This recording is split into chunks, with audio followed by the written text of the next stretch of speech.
Bismillahirrahmanirrahim. Assalamualaikum warahmatullahi taala wabarakatuh. Bertemu kita lagi di ruangan Kaunselor Muhammad Zahrin. Jadi, apa khabar tuan-tuan dan puan-puan? Apa khabar pelajar-pelajar semua? Dan apa khabar sahabat-sahabat, saudara-saudari yang saya hormati sekalian? Hari ini hari Jumaat yang penuh barakah.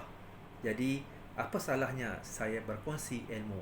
Saya ingin berkongsi ilmu kaunseling kepada para hadirat yang saya hormati sekalian. Ingat lagi, pengasas kepada modul integrasi. Okey, para hadirin sekalian, ini merupakan modul kelompok bimbingan integrasi REBT. Apa itu REBT? Tunggu. Apa itu tazkiratul nas? Tunggu. Jadi, tunggu, bila lagi saya nak cakap? Hari inilah saya nak cakap. Tuan-tuan dan perempuan yang mana access, yang mana subscribe YouTube yang saya kongsikan pada sebulan, 2 bulan yang lalu berkenaan tentang cara pembinaan modul, tuan-tuan dan perempuan boleh lihat, boleh merasai, boleh membayangkan bagaimana modul ini dilaksanakan. Dan pada kali ini, saya ingin berkongsi ilmu berkenaan tentang aplikasi modul berdasarkan kepada teori. Dan sebagai kaunselor, sebagai psikologis, teori kepakaran saya adalah teori yang saya gunakan adalah teori REBT ataupun Rational Emotive Behavior Therapy. Yang mana REBT ni, untuk makluman pandangan sekalian, dia REBT diasaskan oleh Albert Ellis pada tahun 1955. Yang mana sebelum REBT ni dilaksanakan, okey, dia mula dikenali sebagai RET, Rational Emotive Therapy. Dan RET ni dia lebih kepada pendekatan terapi kognitif perlakuan. Jadi itu sebabnya behavior therapy. Terapi sini adalah rawatan berdasarkan kepada tingkah laku irrational ataupun irrational belief, pemikiran yang tidak rasional. Jadi, para hadirin sekalian, menurut Muhammad Nasir Bistamlam, terapi tingkah laku ini merupakan amalan orientasi klinikal berdasarkan eksperimental. Jadi, di sinilah Ellis melihat tingkah laku seseorang ini berdasarkan kepada pemikiran. Dan dalam eksperimentalnya juga, dalam bentuk penyelidikannya, dia melihat kepada tingkah laku yang tidak kongruent ataupun tingkah laku yang tidak sinonim dengan kehidupannya adalah berpunca daripada pemikiran yang salah. Jadi, dalam REBT ni merupakan menekankan elemen pemikiran, kedua adalah emosi, dan ketiga adalah tingkah laku. Ingatlah, pemikiran, emosi, dan tingkah laku. Ini perlu ada sebagai seorang psikologis. Ini perlu ada sebagai seorang pembimbing. Ini perlu ada sebagai seorang fasilitator dalam mengendalikan perkhidmatan terapis profesional. Okey. Kita lihat kepada 3 cara fikiran. 3 cara seseorang itu berfikir. Yang pertama sekali, dia fikir tentang peristiwa yang berlaku berdasarkan kepada fakta dan bukti. Apa itu? Seseorang itu, dia melihat kehidupannya, dia melihat peristiwa itu berlaku berdasarkan kepada kehidupannya. Bukti yang kukuh. Ya? Contohnya, usia 5 tahun, dia melihat ayah merokok.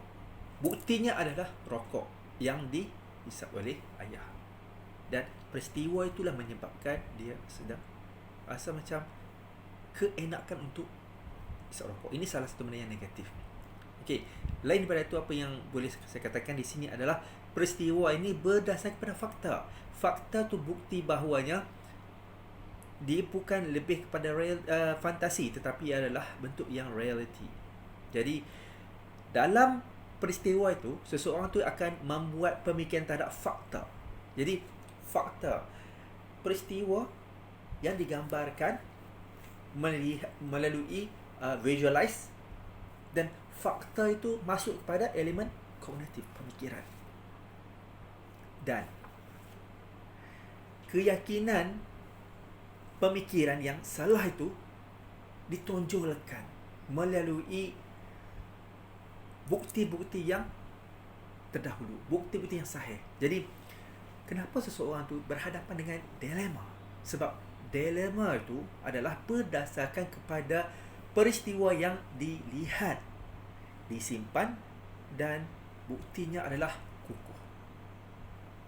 Ini yang saya kata senario yang berlaku bagi orang yang hisap rokok. Okey, ada banyak lagi. Okey, kita lihat contoh pada REBT. Dalam REBT, dia ada konsep A. Ya, A adalah activity event, yang mana suatu peristiwa. Belief, kepercayaan. Belief system, kognitif. Ya, kognitif yang menentukan peristiwa itu adalah lihat kepada kewujudan pemikiran. Consequences, kesan psikologi, tingkah laku yang terhasil. Kalau emosi itu adalah negatif, peristiwa itu adalah negatif, dia percaya bahawanya tingkah lakunya akan meletakkan pada negatif.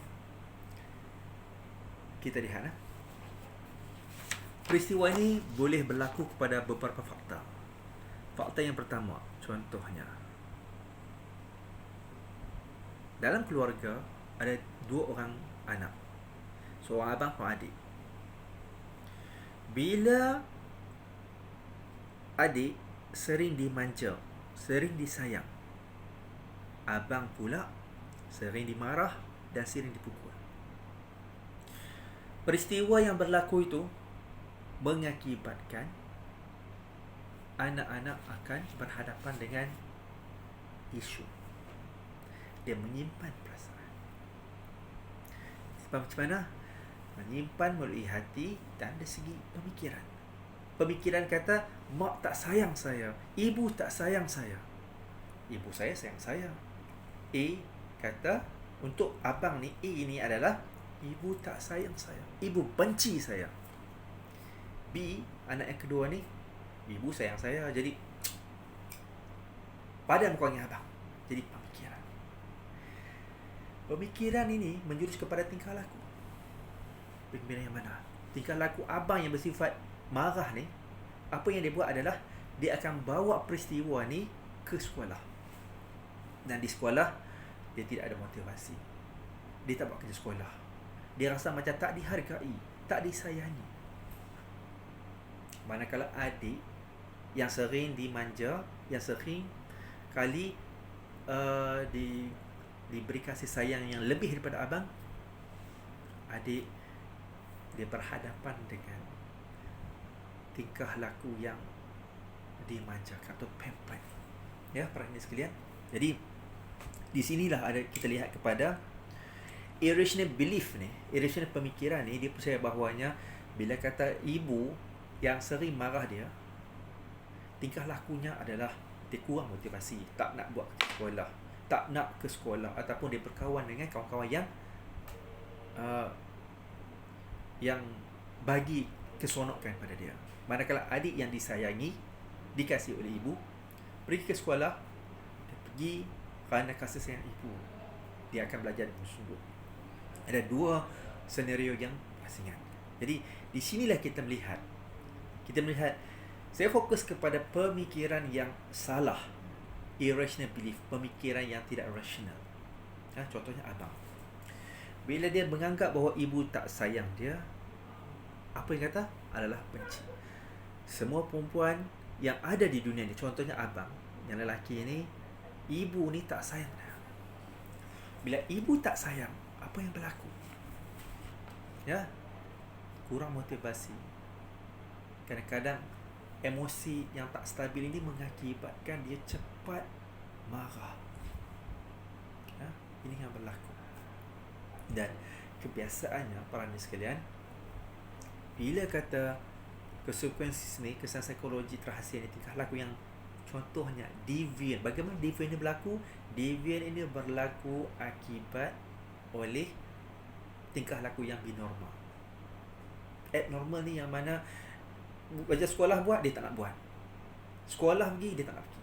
Dan dia akan berlawan. Sebenarnya golongan macam ni adalah perlu didekati.